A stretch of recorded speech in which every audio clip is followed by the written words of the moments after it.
Welcome, friends. I'm so honored to be joined in digital space today by the playwright of ALMA, Benjamin Benne, and Sophie Franco, the director of ALMA at Arts West. Thank you. Thank you. Ben, correct me if I'm wrong, but I think that the subtitle of this play, maybe it's not a subtitle, but it's a descriptor on the first page, is a poetic realism play, or how do you phrase it exactly? Yeah, no, that's exactly right. Poetic realism play. Yeah. Okay. Earlier, we were talking with Ben about how specific he is in his choice of words. And so I think there's a lot of poetry in this play and there's a lot of realism in this play. So Franco, can you talk a little bit about the container for this play that you've created with folks to kind of capture both of those ideas? Well, when we first spoke about the show, you said, great, it's like in the round, essentially. It's an alley show in the round.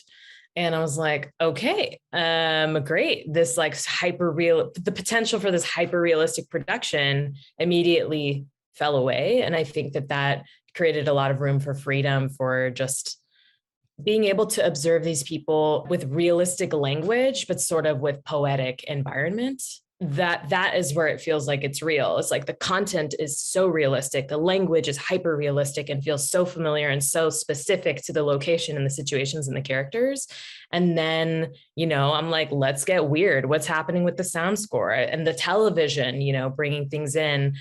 We don't actually have a television on set right now. We're talking about having a frame with a light that comes through it and that only the characters can see what's there, but that the sound really influences the environment and the feeling of these situations. And for me, I'm like interested in how the environment shows us what the characters are feeling more than what they're actually living. Yeah, to me, like every time we do a run or I see the actors performing in space, I'm like, oh, it does feel like this really contained kind of dream that is occurring about these two people. So that's kind of where it's at right now. Yeah, I was just in the space last night when we flew a central scenic element, and it's pretty amazing. Yay! Yeah, what Parmita has created in the space is going to be beautiful for this play, I think. Okay, so last question. This is for both of you. Maybe we'll start with Ben.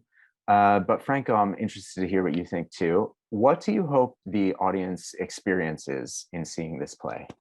Yeah, for me, I think the core of it, which Franco was talking about earlier, really is just this relationship between mother and child and the depth of love that exists between the two of them, the intimacy between the two of them.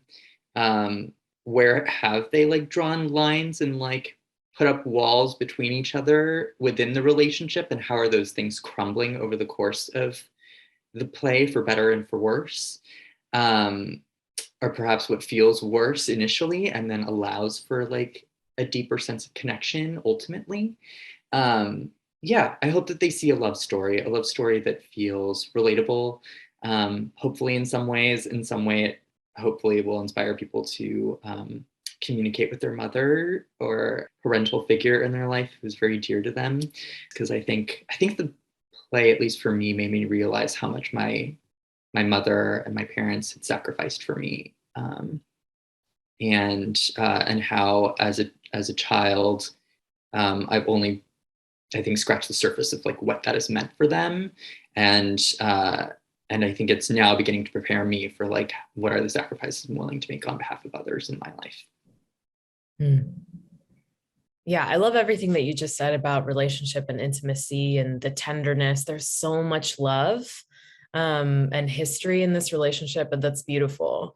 And for me, I also hope that the audience really thinks about why certain relationships or people have the privilege to exist safely in the world.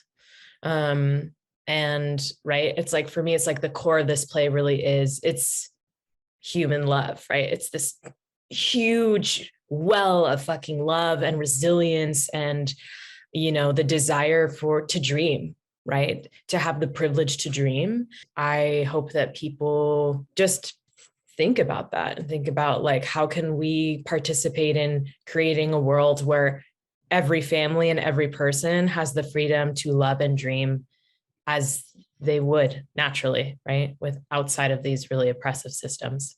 Amazing. Well, thank you to both of you for making the time to take a break from everything else that's going on to sit down and chat a little bit about Ben's gorgeous play, and Franco's gorgeous production of Ben's gorgeous play. You can get tickets at artswest.org. Single tickets are on sale now. And so I think for the room, we can say we hope that you'll join us. All right. Thank you to you both.